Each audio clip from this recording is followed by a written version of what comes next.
오늘 오베데돔 축복운동 예배 회복 시리즈 10번째 시간입니다. 헌금과 헌신이라고 하는 제목으로 하나님 말씀 증거하겠습니다.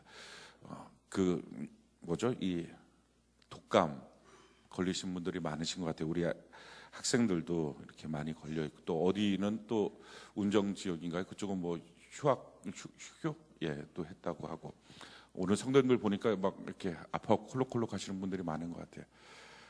그 아픈 가운데서도 이렇게 예배에 나오신 여러분들 주님의 이름으로 축복합니다. 우리 옆분들을 쓰담쓰담 토닥토닥 좀 해주시면 좋겠어요. 그리고 이렇게 자기가 지을 수 있는 최고의 사랑의 표정으로 아프지 마세요, 이렇게 같이 한번 인사를 좀 합시다.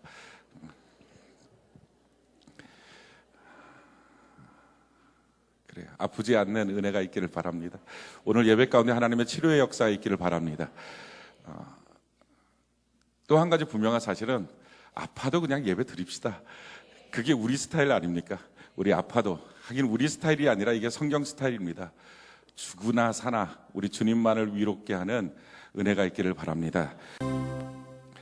아멘. 우리가 지금 이번 오베데돔 축복운동을 통해서 예배 회복의 운동을 하고 있습니다. 그래서 예배에 대해서 우리가 배우고 있죠. 예배는 배워야 합니다. 아마 이것을 여러분들이 다 이제는 아실 것입니다. 예배는 하나님의 디자인이기 때문에 하나님을 만나는 방법에 대해서 우리에게 가르쳐 주신 하나님의 디자인이기 때문에 우리가 하나님의 그 예배에 대한 가르치심을 배워야 합니다. 성경을 통해서 하나님이 어떻게 예배드리라, 다른 말로 말하면 하나님을 만나는 약도가 무엇인지를 알아야 우리가 예배 때 하나님을 만나지, 그렇지 않고서는 되지 않습니다. 우리가 알고 있는 모든 예배에 대한 내용과 방법들은 다 우리의 과거로부터 온 그런 샤머니즘의 그런 전통의 것들이기 때문에 그것을 갖고서는 온전한 예배자로 서일 수 없습니다. 그래서 우리가 예배를 배우는데 아마도 이번에 이제 10번째까지 지금 나가고 다음 주에 가면 이제 마무리가 되게 될 텐데 충분히 예배에 대해서 많은 것들을 배운 줄 압니다. 또 감사한 일은 이렇게 예배를 배움을 통해서 우리의 예배가 달라지고 있다는 사실이 또 감사합니다. 그럼 한 가지 좀 걱정 아닌 걱정을 좀 하는 것은, 혹시 이것이 지식으로 끝날까봐 좀 걱정을 합니다. 우리가 예배에 대한 지식을 아무리 갖고 있어도 그 예배를 그렇게 드리지 않으면 사실은 아무 의미가 없습니다. 오베데돔 축복운동 기간을 통해서 우리가 너무 귀하죠. 이렇게 오베데돔 기간 동안 내가 예배를 결정하고 예배를 드리겠다. 이것도 귀하지만 더 귀한 것은 이 기간을 통해서 예배를 배우고 앞으로 우리 평생의 예배를 하나님의 성경이 가르쳐 주는 대로 드려야 합니다. 근데 그렇지 않고 그냥 배운 지식이 배운 지식으로만 끝나서 아는 것만 갖고 있다면 사실 아는 게 우리 신앙생활에 독이 될 수도 있습니다. 우리가 안다는 것이 꼭 내가 그렇게 산다는 것으로 착각할 수 있습니다. 우리가 알지만 아는 것과 사는 것은 매우 다릅니다. 굉장한 변화가 필요합니다. 아는 것에서 그렇게 산다는 것은 완전한 변화가 필요합니다.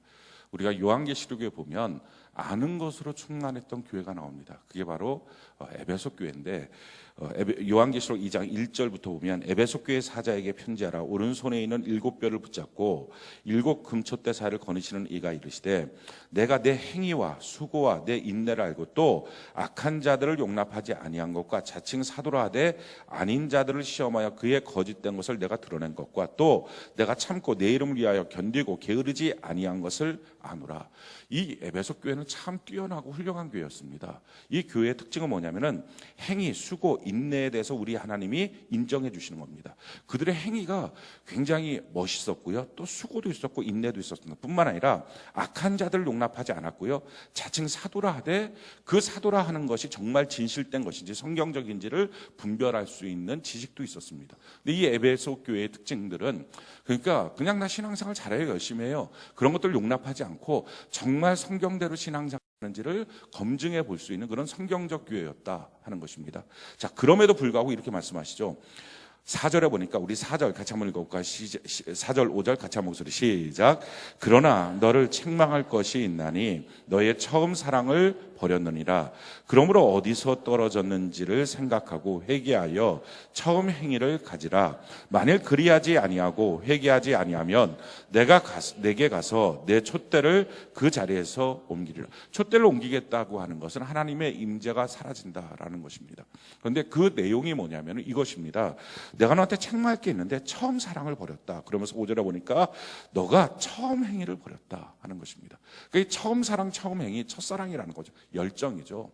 사랑의 몸살을 앓는 것과 같은 열정. 그러니까 다 아는 거예요. 예배석 교회 특징은 다 아는데 문제는 아는 대로 판단도 하고 다른 사람을 향해서 분별도 하는데 자기는 안 하는 거예요. 이게 에베소 교회의 문제였어요. 그래서 우리 주님께서 경고하는 것이 너가 만약에 그 처음 행위, 그 뜨거운 열정을 갖지 않으면 그럼 내가 촛대로 옮기겠다 하는 것입니다. 우리가 예배에 대한 지식을 많이 갖고 있다 할지라도 또 교회에 오래 다녀서 성경적 지식을 많이 갖고 있다 할지라도 그 아는 것이 하는 것으로 바뀌지 않으면 어느 순간부터 내 신앙에 내 믿음의 촛대가 옮겨질 수 있습니다. 빛이 없는 신앙생활 될 수 있습니다. 그래서 그게 좀 두렵습니다. 오늘부터 우리가 좀 우리의 열정이 예배 가운데 나타났으면 좋겠습니다. 그래서 예배 시간에 하나님의 말씀을 간절히 받고 그리고 기도할 때 우리가 뜨겁게 열정을 다하여 기도하고 귀신을 쫓아내고 그 말씀대로 순종할 수 있는 능력을 소유하는 은혜가 있기를 바랍니다. 순종을 못하는 이유는요, 두 가지예요. 귀신 때문에 그렇고 또 한 가지는 능력이 없어서 그래요. 그래서 이건 기도 시간의 문제를 해결해야 됩니다. 그래야만 정말 변화됩니다. 그래서 이제 이번 주, 다음 주 이제 2주 남았는데 이 기회 동안에 우리가 완전히 변하여 새 사람 되는 은혜가 있기를 바랍니다. 그리고 그 열정으로 우리가 간절히 주를 찾고 찾으면 혹시 여러분들이 목적을 잊어버렸을까 봐 다시 말씀드립니다. 예배의 목적은 아는 지식이 아니라 하나님과의 만남입니다. 우리가 하나님을 만나는 은혜가 있기를 바랍니다. 너희가 간절히 나를 찾고 찾으면 나를 만나리라. 그래서 우리가 이 예배 가운데 하나님 만나야 됩니다. 아무리 지식이 있어도 예배가 이런 거야 라고 하는 지식을 우리가 11개의 설교의 내용을 통해서 그 강의를 통해서 다 들었다 할지라도 결론적으로 그래서 나는 하나님 아직 못 만났어요. 이건 비극입니다. 그래서 하나님 만나는 것은요, 간절히 주를 찾고 찾으면, 온 마음으로 주를 찾으면, 성경이 이렇게 말합니다. 우리가 말씀 시간에 그렇게 듣고, 그래서 말씀 시간에 레마의 말씀을 받고 기도할 때 온 마음으로 주를 찾아서 주님 만나는 은혜가 있기를 바랍니다. 감사한 일은요, 지금 각 셀에서 셀장님들을 통해서 보고를 듣기로는 많은 분들이 예배 가운데 하나님을 만났다 하는 얘기를 들었어요. 그래서 내 인생이 완전히 변화됐어요. 그 변화된 가장 큰 내용은 이제 내 삶에 핍박이 시작돼서 이런 간증들을 하는 거예요. 너가 드디어 교회에 미쳤구나, 너가 드디어 하나님 앞에 미쳤구나, 이런 말을 자기가 듣는데 자기 평생에 이런 말을 들을 거라고는 생각도 안 해봤대요. 자기는 그렇게 미칠 사람이 아니었기 때문에 평생에 그런 말 들을 일이 있다고 생각도 안 했는데 그런 말을 듣는데 그 다음 말이 더 기가 막히게 행복해졌대요. 그 말이 행복해졌대. 야, 이제 내가 진짜 예수 믿나 보다 이런 생각 들고요. 그리고 진짜 그분을 만나고 나니까 절대로 포기할 수 없는 예배라고 하는 것을 이제 고백하게 됐대요. 한 분도 빠짐없이 우리 다 그 만남을 갖는 은혜가 있기를 바랍니다. 우리가 예배의 요소에 대해서 지금 우리가 배우고 있습니다. 제일 첫 번째, 찬송과 기도가 있어야 된다. 그래서 예배 시간에는 입이 열려야 됩니다. 자느라고 입이 열려지면 안 되고요, 아멘 하기도 하고 찬송하기도 하고 기도하면서 입이 열려지는 은혜가 있기를 바랍니다. 그래서 예배의 첫 시간부터 그 시간까지 가만히 내가 생각해 보니까 입을 한 번도 안 열었다. 그건 볼 것도 없이 실패입니다. 여호와 이름을 부르는 것이 예배입니다. 우리가 이 시간에도 여호와 이름을 부르는 은혜가 있기를 바랍니다. 아멘이십니까? 그렇게 하나님의 이름을 간절하게 부르는 것. 두 번째, 말씀을 듣고 그 말씀 앞에 내가 약속하는 것, 서원하는 것. 세 번째, 교제와 축복이 있는 것. 그래서 옆 사람과 교제한다는 것은 예배 시간에 이거는 필수적인 요소입니다. 옆 사람과 교제하면서 그래서 그들을 돌아보고 사랑과 선행을 격려해 주는 것은 필요합니다. 우리가 한번 지금 해봅시다. 옆 사람 돌아보면서 사랑과 선행을 격려해 보는 것입니다. 안색을 살펴보고 아프면 아프지 말라고, 힘 빠진 것 같으면 힘을 내자고, 또 이것도 저것도 아니면 예수 잘 믿자고, 뭐 등등. 자, 사랑과 선행을 돌아보고 격려해 주기를 바랍니다.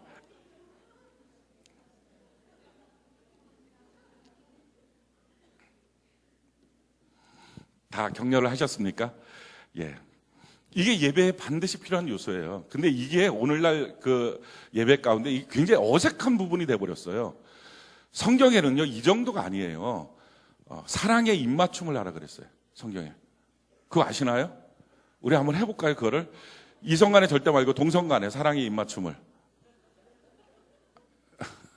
한번 해보는 거예요. 사랑의 입맞춤을. 자, 남자끼리 앉았다는 것을 축복으로 알고, 자, 한번 은밀한 미소를 눈에 띄면서 이렇게 사랑의 입맞춤을 한번 사랑과 거룩의 입맞춤을 하시기 바랍니다. 자, 시작.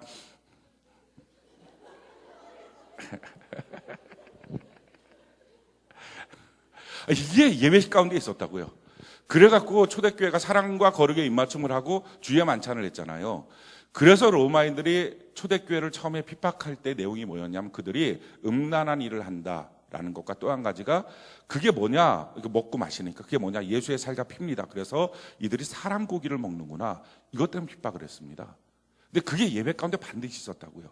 근데 그게 있었다는 그것이 그 당시에 너무 놀라웠던 거예요. 왜냐하면 그들이 모여있는 예배 구성원을 보면 노예도 있었고요, 주인도 있었어요.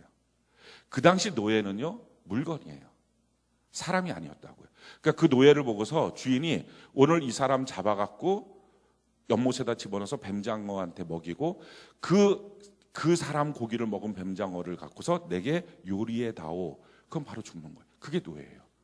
사람이 아닌 노예, 주인, 이렇게 모여있는 예배 공동체에서 당신을 사랑해요. 돌아봐 사랑과 선행을 격려하고, 그리고 거룩과 평강과 사랑의 입맞춤을 서라고. 입맞춤이라는 것은요, 나와 당신의 관계가 이만큼 친밀합니다, 이 표시였거든요.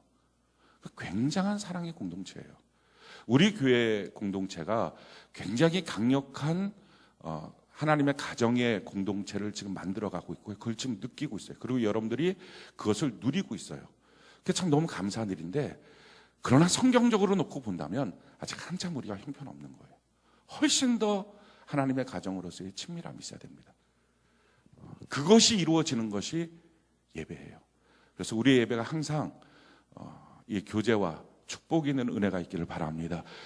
예배는요, 잘 드리면 복을 받는 게 아니고요, 옆 사람이 나한테 당신이 복이 있었으면 좋겠어요, 말해야 복이 옵니다. 그거를 옆 사람한테 준 거예요. 그거를 주위의 종에게 주고 옆 사람한테 줬어요. 그래서 옆 사람이 난 진짜 하나님 앞에 열정을 다해서 예배를 드렸는데 옆 사람이 죽었다 깨나도 말을 안 하잖아요. 그건 무지하게 이런 용어를 써서 그렇지만 그날 예배는 똥 밟은 거예요.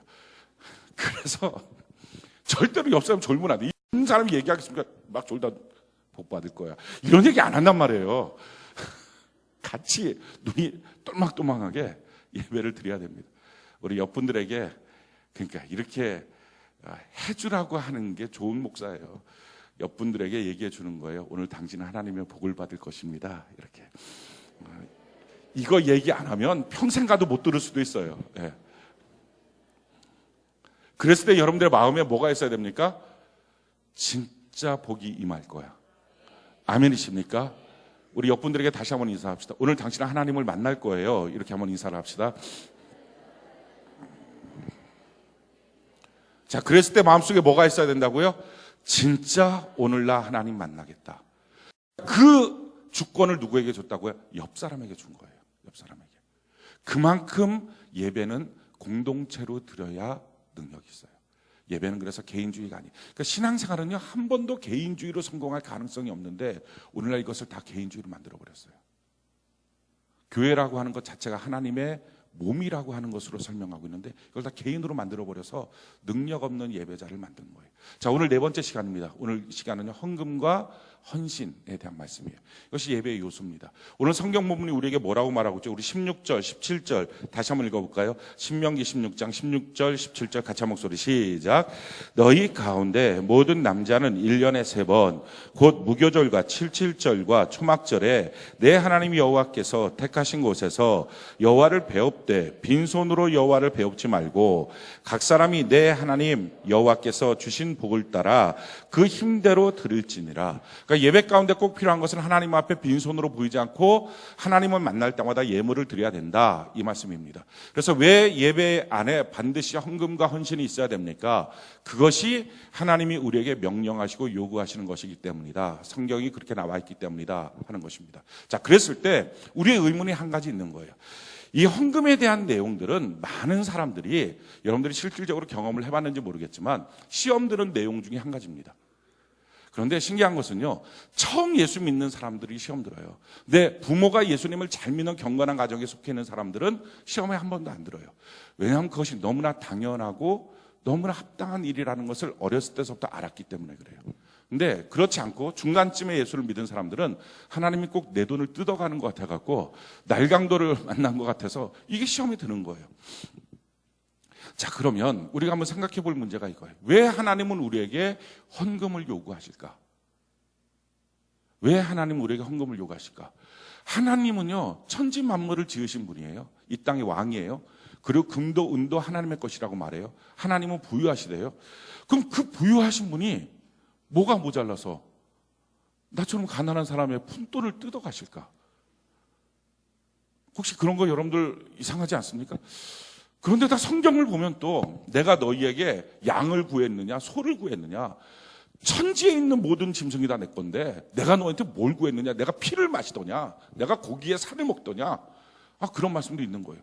야, 그럼 이거 성경이 뭐 그렇게 헌금을 지지하는 것 같지는 않은데 왜 헌금을 얘기할까? 그래서 교회에서 헌금 얘기만 하면 헌금 강요하는 것 같고, 거기서 한 걸음 더 나가서 이게 다 돈 띄어먹는 거 아닐까? 그러면서 퍼뜩 떠오르는 게 있죠. 우리가 평상시에는 머리가 안 좋아도 그때마다 머리가 잘 돌아가요. PD 수첩에 이런데 돈 부정부패했던 많은 종교 집단과 교회의 이야기들 막 필름처럼 지나가면서 정신 차려야지, 이러면 안 되지, 이런 생각이 든단 말이죠. 자, 그러면 왜 이런 여러 가지의 시험들과 위험성이 있음에도 불구하고 하나님은 예배 시간에 반드시 빈손으로 보이지 말고 내게 예물을 드리라 라고 말씀하셨을까? 이유가 뭘까? 그것은 두 가지 이유가 있어요. 그래서 여러분들이 오늘 이 말씀을 듣고 헌금에 대해서는 이제 한 고비가 완전히 넘어갔으면 좋겠어요. 그거에 걸려 있으면 신앙생활은 진보를 못해요. 자, 제일 첫 번째, 왜 하나님은 우리에게 헌금을 요구하실까? 이유는 우리가 이 땅을 살면서 하나님과 대적할 수 있는 가장 큰 우상, 그게 맘몬이라고 하는 돈신이에요. 돈의 신. 이 돈의 신 앞에 우리가 항상 굴종되어 살았습니다. 그래서 그 돈의 신을 이기는 것, 그거를 버리는 것, 이것이 예배 시간에 우리에게 요구하시는 것이다 하는 것입니다. 성경이 우리에게 이렇게 말합니다. 마태복음 6장 19절 이하에 보면 너희를 위하여 보물을 땅에 쌓아두지 말라. 거기는 좀과 동록이 해하며 도둑이 구멍을 뚫고 도둑질하니라. 오직 너희를 위하여 보물을 하늘에 쌓아두라. 거기는 좀이나 동록이 해하지 못하며 도둑이 구멍을 뚫지도 못하고 도둑질을 못하느니라. 내 보물이 있는 그곳에는 내 마음도 있느니라. 눈은 몸의 등불이니 그러므로 내 눈이 성하면 온몸이 밝을 것이요 눈이 나쁘면 온몸이 어두울 것이니 그러므로 내게 있는 빛이 어두우면 그 어둠이 얼마나 더하겠느냐. 24절 우리 같이 한번 읽어봅시다. 시작. 한 사람이 두 주인을 섬기지 못할 것이니 혹 이를 미워하고 저를 사랑하거나 혹 이를 중히 여기고 저를 경히 여김이라. 너희가 하나님과 재물을 겸하여 섬기지 못하느니라. 여기서 뭐라고 말합니까? 돈을 주인이라고 표현하고요, 돈을 섬긴다라고 표현합니다. 우리가 사실은요, 이 돈을 주인 삼기도 하고요, 이 돈을 섬기기도 합니다. 그래서 이 돈만 있으면 인생 살만하다는 생각이 들고요, 행복하다고 생각이 들어요. 그래서 하나님께 기도하는 내용들 중에 실질적으로 많은 퍼센테이지가 돈을 달라는 기도예요. 왜냐하면 돈이 있으면 행복하다고 여기니까. 실질적으로 설교하고는 저도 마찬가지예요. 제가 가끔가다 그런 얘기를 합니다. 우리 교회 빚만 갚으면 목회적 고민의 70%는 없어질 것 같다, 이런 생각을 해요. 결국 어느 때는 하나님 앞에 막 기도해요. 하나님, 목사가 돈 걱정해야 됩니까? 영혼 걱정해야 됩니까? 그리고 돈은 내가 뭘 해먹었습니까? 이거 다 성전인데, 하나님 집인데, 이거 뭐 내가 싸들고 어디 갈 것도 아닌데, 그럼 하나님이 좀 고민하십시오. 어느 때 보면 하나님은 고민 안 하고 나 혼자 하는 것 같다고요. 막 이렇게 기도할 때도 있어요. 그러면 하나님이 빙그레 웃는 것 같아. 한 대 맞을래? 이러시는 것 같은 느낌도 들고 느낌이 그래요. 근데 실질적으로 우리가 이 돈을 주인 삼기도 하고요. 이 돈을요 섬기려고도 합니다. 네, 우리는 하나님을 경배해야 되고요. 아멘이십니까? 사람은 사랑해야 되고요. 물질은 사용해야 돼요. 사용해야 될 물질이 주인 자리에 올라와요. 그래서 이 돈 때문에 가정의 질서가 바뀌어요. 형제가 여럿 되는데 돈을 내는 사람이 말의 주도권을 가져요. 돈이 주인 된 거예요.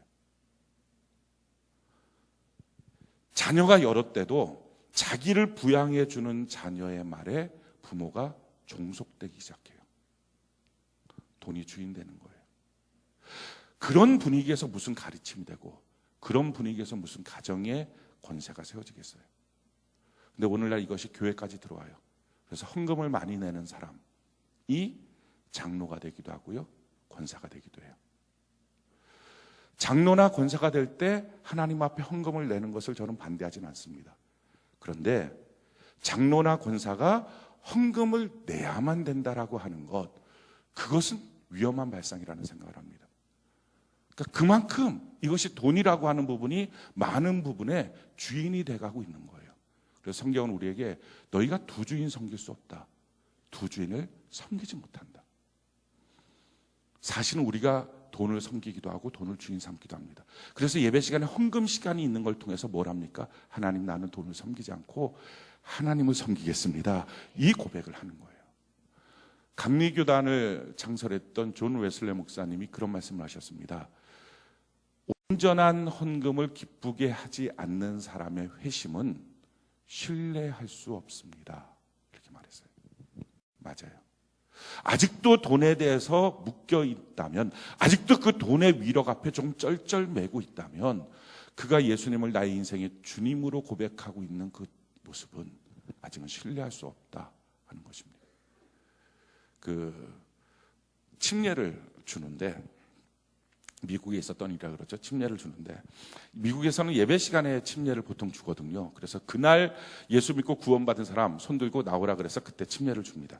근데 딱 침례, 이제 강대상 위에 침례탕이 보통의 경우에는 있으니까 침례받으러 이제 왔고, 딱 물에 들어가려고 하는 순간에 그 사람, 잠깐만요 목사님 왜 그러시냐고, 지갑이 있어서 이 지갑을 좀 꺼내놓을. 아니요, 지갑이 침례를 받아야 됩니다. 이게 무슨 의미인지 알겠죠? 지갑이 침례를, 그게 지갑이 새 생명을 얻어야 됩니다. 맞아요.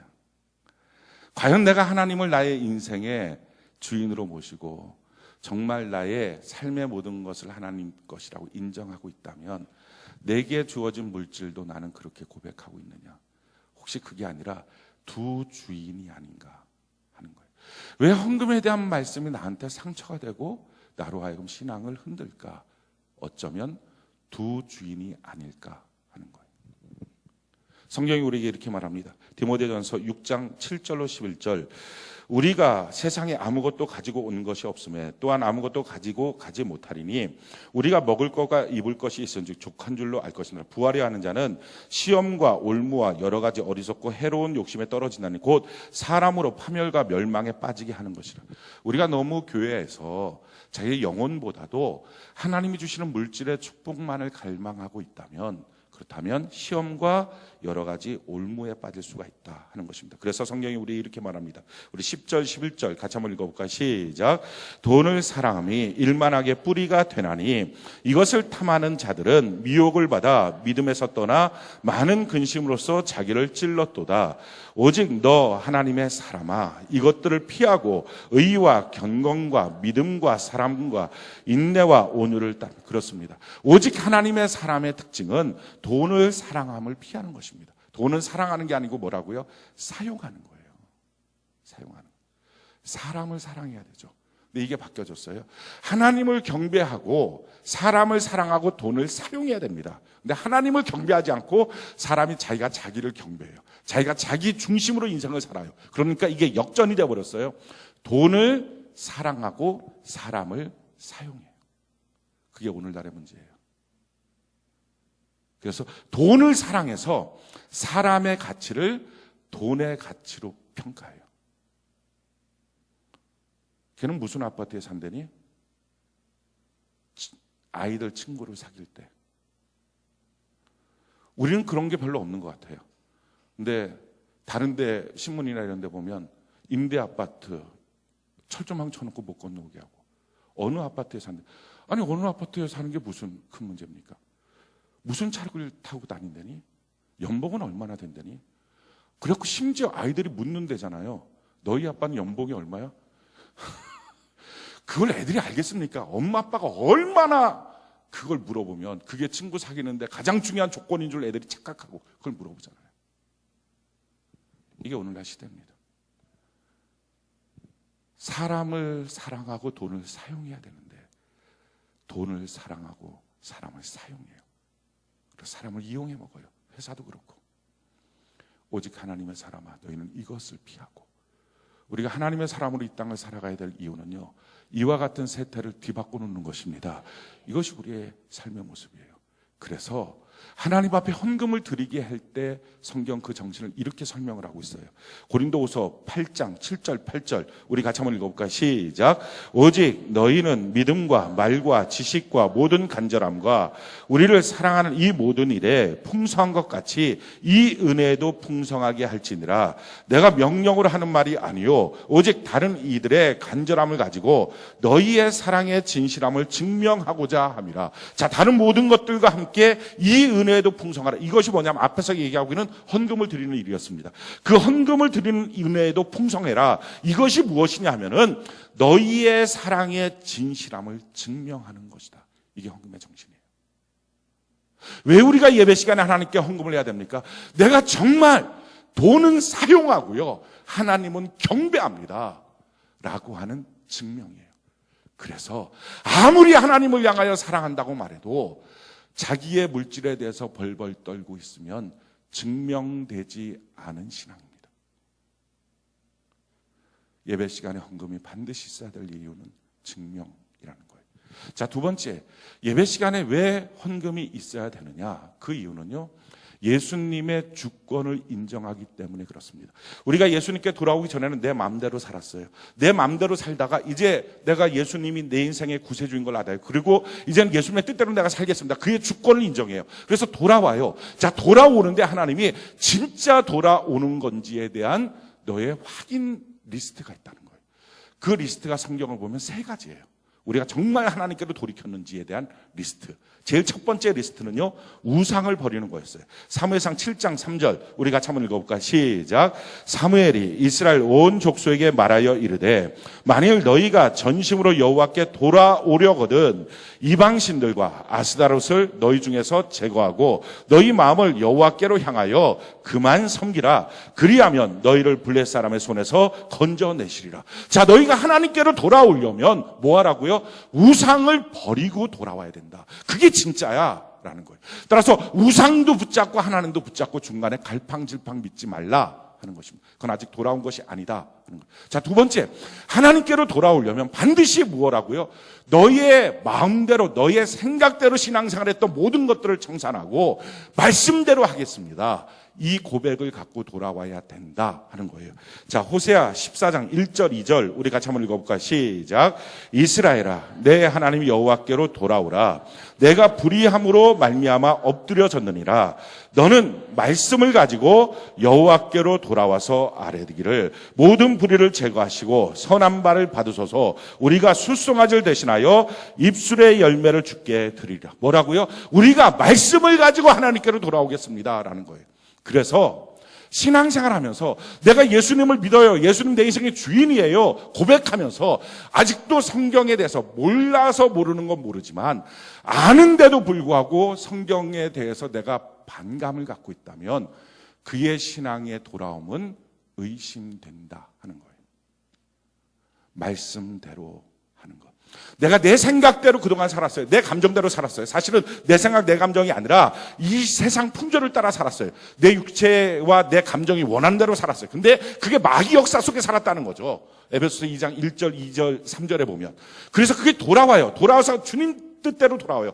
돌아왔을 때 나타나는 현상은 뭡니까? 이제는 내 뜻대로, 내 상식, 내 감정이 아니라 성경대로 살겠습니다. 하나님의 말씀대로 살겠습니다.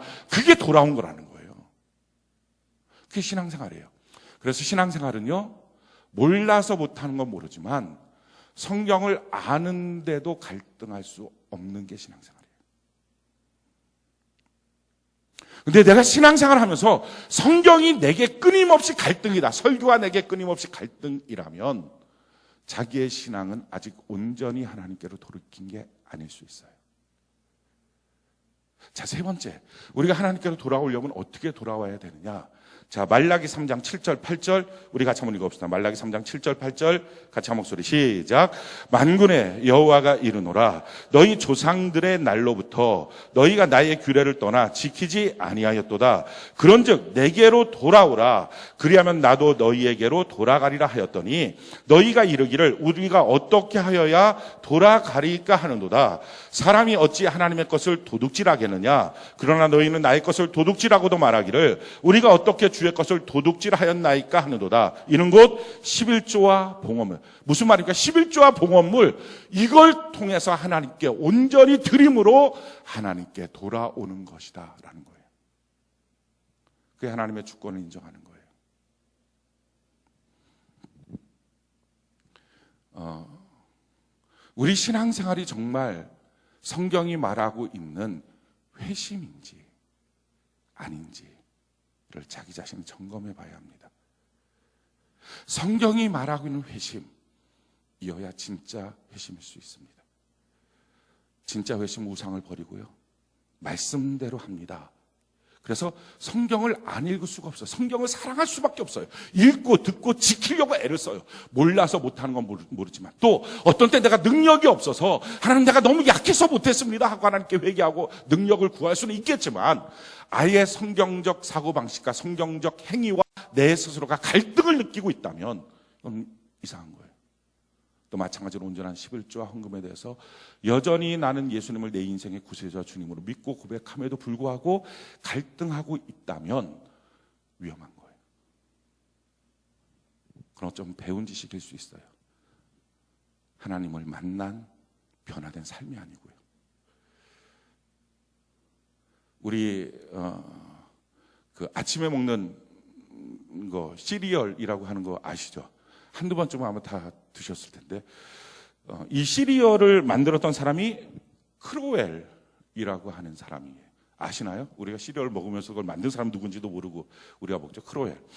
이 크로웰이라고 하는 사람이 그 경건한 부모 밑에서 자라났던 아이예요. 그런데 그 아버지가 40대 초반에 돌아가셨어요. 폐결핵으로.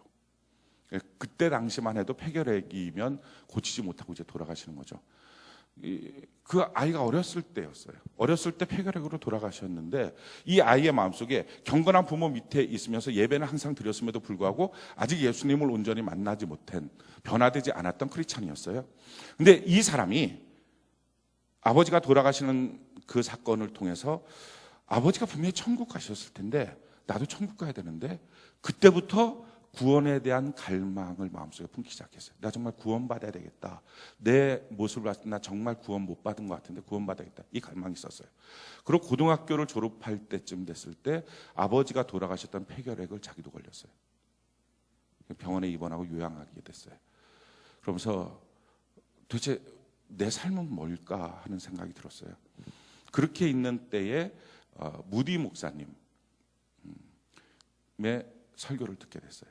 그 집회에 참석해서 죽기 아닌 까무러치기 이래갖고 이제 폐결핵 걸렸음에도 불구하고 예배를 드리는 거죠. 그래요. 예배는 병 걸려도 드릴 필요가 있어요. 아시겠죠? 병 걸려도 그냥 웬만하면 드립시다. 그래갖고 혹시라도 병 걸려서 예배 드렸다가 죽으면, 성전에서 죽었으면 뭐 순교 비슷한 거 아닙니까? 그럼 어차피 죽을 거라면 딴 데서 죽느니 거기가 훨씬 낫잖아요.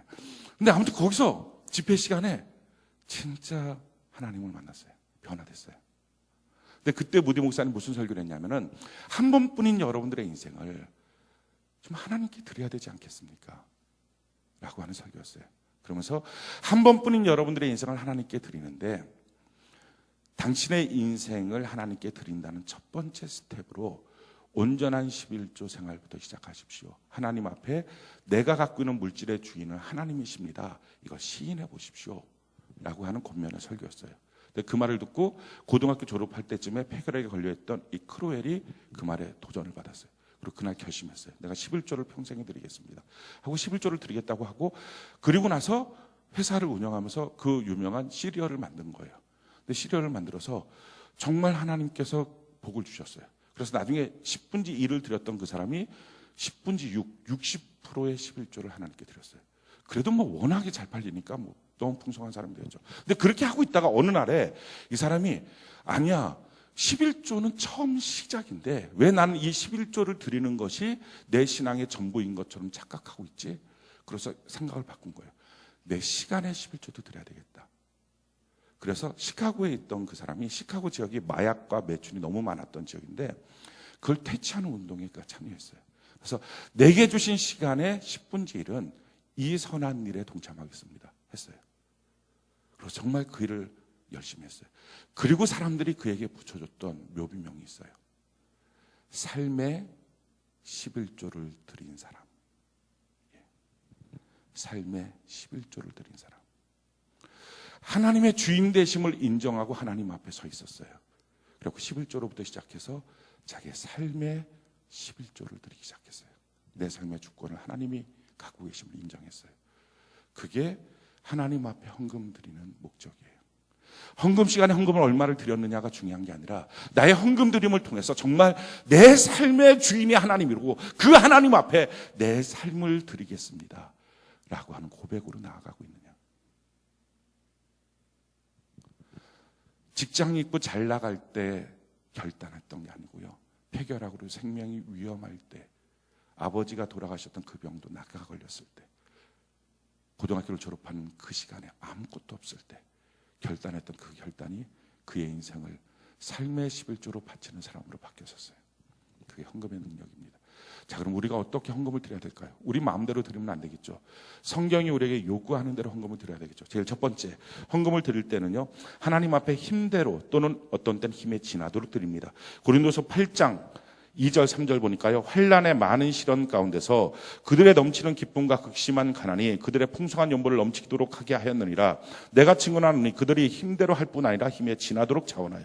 우리가 하나님 앞에 예물을 드릴 때는 내게 준 힘대로 또 힘에 지나도록. 자, 두 번째, 어떻게 헌금을 드려야 될 것이냐. 고린도후서 8장 12절 우리 같이 한번 읽어볼까요? 시작. 할 마음만 있으면 있는 대로 받으실 터이요 없는 것은 받지 아니하시오. 가장 먼저 하나님 앞에 마음을 드리고 예물을 드리는 것입니다. 마음이 없으면 받을 수가 없다는 거예요. 그래서 모든 헌금마다요, 자기의 신앙 스토리가 있어야 돼요. 하나님, 이 헌금을 내가 어떻게 준비해서 드립니다. 그게 있어야 돼요. 자, 세 번째, 어떻게 하나님께 예물을 드려야 되느냐. 고린도후서 9장 5절 같이 한번 읽어볼까? 시작. 그러므로 내가 이 형제들로 먼저 너희에게 가서 너희가 전에 약속한 연보를 미리 준비하게 하도록 권면하는 것이 필요한 줄 생각하였노니 이렇게 준비하여야 참 연보답고 억지가 아니라. 자, 헌금은 미리 작정하고 그리고 미리 준비해서 드려야 된다 하는 것입니다. 그래서 그때 그냥 감동되는 대로, 그게 아니고 미리 작정해서 미리 드리는 것. 자, 넷째, 어떻게 헌금을 드리느냐. 고린도후서 9장 6절 7절 같이 한번 읽어볼까? 시작. 이것이 곧 적게 심는 자는 적게 거두고 많이 심는 자는 많이 거둔다 하는 말이로다. 각각 그 마음에 정한 대로 할 것이요 인색함으로나 억지로 하지 말지니 하나님은 즐겨내는 자를 사랑하시느니라. 하나님은 헌금을 드릴 때 기쁨으로 하는 사람을 사랑하신다. 인색함 또는 억지로 사람 눈치 보면서 하지 말고 마음이 정한 대로, 내 마음에 성령이 감동한 대로 해야 된다. 적게 심은 자는 적게, 많이 심은 자는 많이 거둔다. 그러니까 하나님께서 그의 삶에 필요한 부분을 어떻게 쓰실지를 하나님이 아시니까 어떤 사람한테는 적은 분량을 주셨겠죠. 자, 100만 원의 수입을 하나님이 주셨어요. 1000만 원의 수입을 주셨어요. 그러면 적게 있는 사람은 그 적은 가운데서 자기의 적게 드리는 거예요. 나도 돈이 훨씬 더 많이 필요한데요 하지 마시고요, 그 적은 것을 드리면 그 적은 것에서 30배, 60배, 100배가 되겠죠. 그러면 1000만 원의 수입이 있는 사람이 훨씬 더 많이 드린 것보다 적겠죠. 적지만 이것이 점점 커가면서 또 30배, 60배, 100배, 또 30배, 60배, 100배. 그래서 마침내 거기까지 도달하는 거예요. 그러는 과정을 통해서 물질을 하나님의 뜻대로 사용하는 법을 배우는 거예요. 하루아침에 느닷없이 일확천금하는 게 아니고요. 그래야 돈 때문에 타락하지 않아요. 그래서 하나님 앞에 주신 분량 안에서 내 마음의 감동대로 인색함으로나 억지로 하지 말라. 약속한 걸 드려야 되기 때문에 우리가 이번 주에 이제 헌금 작정서를 쓰는 것처럼 그렇게 써서 하는 것이 성경적이다 하는 거예요. 자, 하나님 우리를 향한 뜻이 뭡니까? 고린도서 8장 9절 우리 같이 한번 읽어볼까? 시작. 우리 주 예수 그리스도의 은혜를 너희가 알거니와 부유하신 이로써 너희를 위하여 가난하게 되심은 그의 가난함으로 말미암아 너희를 부유하게 하려 하심이라. 이런 생각을 하시는 분들이 많아요. 예수님이 머리 둘 데도 없었다. 예수님은 누울 집도 없었다. 다 홀딱 벗고 예수님 십자가에 달려 죽으셨다. 아무것도 없었다.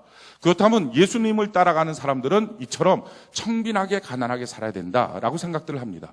근데 그게 아니에요. 성경이 우리에게 뭐라고 말합니까? 왜 하나님께서 그 부유하신 분이 이 땅에 오셔서 가난하게 사셨느냐? 이유는 그가 가난하게 되심을 통해서 내 가난을 그분이 담당하시고 그의 부여를 우리에게 주시기 위함이다. 할렐루야. 부모가 정말 가난하게 아끼면서 자녀가 살 수 있는 삶의 기반을 만들어놨어요. 그리고 돌아가셨어요. 그럼 자녀가 우리 부모가 가난하게 살았으니까 나도 가난하게 살아야 돼. 그래서 돈 없이 사는 거예요. 그게 부모 뜻이 아니잖아요. 내가 이렇게 고생했으니까 너는 나처럼 고생하지 말고 좀 살아. 이게 육신을 갖고 있는 부모의 뜻이기도 해요. 우리 하나님도 똑같아요. 내가 너희를 위해서 가난해졌는데 왜 너희는 또 가난해지니? 가난해지지 마. 부유해져야 돼. 저는 우리 성도들이 부유해지기를 바랍니다. 그래서 성경이 우리에게 이렇게 말합니다. 빌립보서 4장 19절 우리 같이 한번 읽어볼까? 시작. 나의 하나님이 그리스도 예수 안에서 영광 가운데 그 풍성한 대로 너희 모든 쓸 것을 채우시리라. 우리 하나님이 영광 가운데 여러분들의 쓸 모든 것을 채워주시는 은혜가 있기를 바랍니다. 자, 그러면 어떻게 하나님이 이걸 채워주시는가? 방법이 뭐냐? 방법이 있다는 거예요.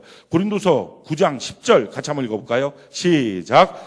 심는 자에게 씨와 먹을 양식을 주시는 이가 너희 심을 것을 주사 풍성하게 하시고 너희 의의 열매를 더하게 하시는. 아멘. 자, 이걸 통해서 하나님이 내게 주신 물질은 크게 둘로 나눠진다는 거예요. 씨가 있고요, 내가 먹을 양식이 있어요. 자, 먹을 양식을 먹는 일에 있어서는 주눅들지 마십시오. 좋은 차를 사는 것 주눅들 필요 없어요. 좋은 집에 사는 것 주눅들 필요 없어요. 좋은 음식 먹는 것 주눅들 필요 없어요. 눈치 볼 거 없어요. 내가 내 자녀에게 무엇인가 좋은 걸 해주는 것, 그것도 눈치 볼 필요 없어요. 하나님이 내게 주실 먹을 양식이었다면 풍성하게 먹으십시오. 누리십시오. 그런데 내게 주신 것 안에 내가 먹을 양식 말고 뭐가 있다고요? 씨가 있다고요. 씨를 먹으면 그 다음에는 풍성함이 없어요. 씨는 심어야 돼요. 그 씨가 뭐라고요? 그게 헌금이에요. 그래서 하나님께서 마음에 정한 대로 헌금하라는 얘기는 내 삶에 하나님이 요구하시는 씨가 뭔지를 분별할 수 있는 영적 분별력이에요. 그걸 넘어서서 먹는 것을 욕심이라 그래요. 그래서 내게 주신 씨, 이거를 내가 분별해서 하나님께 드려야 됩니다. 근데 이 씨를 그럼 어디다 심어야 될 것이냐는 거예요. 성경을 우리가 통해서 보면요, 두 군데다 심어야 돼요. 제일 첫 번째 심는 곳, 말라기 3장 10절 12절까지 한번 읽어볼까? 시작. 만군의 여호와가 이르노라 너희의 온전한 11조를 창고에 들여 나의 집에 양식이 있게. 아멘. 어디다가요? 주의 성전에 심으라는 거예요. 이게 첫 번째, 내 씨, 내 헌금을 심어야 될 공간이에요. 자, 내가 하나님의 집에 이것을 심게 되면 그 다음에 어떻게 되나? 양식이 있게 하고 그 다음에요, 그것으로 나를 시험하여 내가 하늘문을 열고 너희에게 복을 쌓을 것이 없도록 붙지 아니하나 보라. 만군의 여호와가 이르노라 내가 너희를 위하여 메뚜기를 금하여 너희 토지 소산을 먹어 없애지 못하게 하며 너희 밭의 포도나무가 기한 전에 떨어지지 않게 하리니 너희 땅이 아름다워짐으로 모든 이방인들이 너희를 복되다 하리라. 만군의 여호와의 말이니라. 그래요. 하나님께서 이 씨를 심을 때 우리의 삶에 나머지 그 다음 번에 있는 풍성함을 주신다고요. 그러니까 기독교인들이 좀 이상한 게 내게 주신 양식을 먹는 일에 괜히 주저주저해요. 그렇게 하지 마십시오. 편안하게 드세요. 걱정 없이 드세요. 내게 주신 양식이라면 내 생각을 갖고 내가 편한 대로 쓰셔도 됩니다. 절대로 거기에 죄의식, 죄책감을 가질 필요는 없습니다. 그런데 분명한 것은 내 안에 씨가 있다는 거예요. 그 씨가 뭐라고요? 11조와 봉헌물이라는 씨예요. 그래서 11조와 봉헌물은 하나님께 드려야 됩니다. 그 씨를 심어야 돼요. 어디다가? 내 성전에다 씨를 심는 거예요. 그러면 하나님께서 기한전에 떨어지지 않도록 해주시겠다. 자, 또 한 가지 심어야 될 곳이 있어요. 그걸 어디다 심어야 될 것이냐? 자, 고린도서 8장, 고린도서 8장 13절 14절 우리 같이 한번 읽어봅시다. 시작. 이는 다른 사람들은 평안하게 하고 너희는 곤고하게 하려는 것이 아니요 균등하게 하려는 함이니 이제 너희의 넉넉함으로 그들의 부족한 것을 보충한 후에 그들의 넉넉한 것으로 너희의 부족한 것을 보충하게 균등하게 하려 함이라. 이게 무슨 말이냐면 내가 또 심어야 될 것은요 내 옆에 있는 사람이에요. 어려운 사람. 그들이 내가 심어야 될 밭이에요. 헌금을 하는 것, 헌금은요 내가 하나님께 드리는 헌금이에요. 11조를 드리고 하나님께 온전한 그 외에 예물을 드립니다. 그리고 또 이 헌금 외에 내 마음속에 이 씨 안에 하나님의 성전에 드리는 것 말고 또 있는데 그게 뭐냐면은 내 주변을 돌아보면서 주는 구제예요. 물론 구제 헌금을 성전에 드립니다. 선교헌금도 비전헌금도 장학헌금도 드립니다. 근데 그것 말고 그렇게 성전에 씨를 심어야 될 것 말고 내 안에 있는 씨는요 그게 있다고요. 어쩌면 혹시 내게 주실 먹을 양식을 먹으면서 공연하게 죄책감을 느끼는 이유라면 남에게 줘야 될 씨를 안 주고 있을 수도 있어요. 성전에 심어야 될 것들은 난 다 심었어요 라고 종교적인 면피를 하면서 누군가 내 옆에 있는 사람한테 줘야 될 것을 안 주고 그것까지 먹기 때문에 드는 죄책감일 수 있어요. 누구든지 아무리 부족한 물질이 있어도 그 옆 사람을 도와줘야 될 의무가 있어요. 또 한 가지, 누군가 도와주면 기쁨으로 받으셔야 합니다. 난 자존심 상해서. 얼마나 돈을 의지하고 믿으면 돈에 자기의 자존심을 겁니까? 참 이상하지 않습니까? 아니 왜 돈에 자기의 자존심을 걸어서 누구한테 구제를 받는 일이 자존심 상해서 그거 빨리 신앙적으로 회복돼야 됩니다. 그 신앙 이상한 겁니다.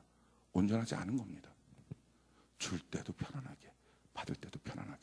그래서 성경이 뭐라고 말합니까? 지금 너희에게 누군가를 도와주라고 얘기하는 것은 너로 가난하게 만들고 힘없게 만들고 다른 사람한테 부유하게 만들기 위한 게 아니라 너가 있는 것을 그에게 줘서 서로 균등하게 하기 위함이다. 그리고 어느 날 인생 사는 건 다 똑같은데 너도 힘든 날이 생긴다.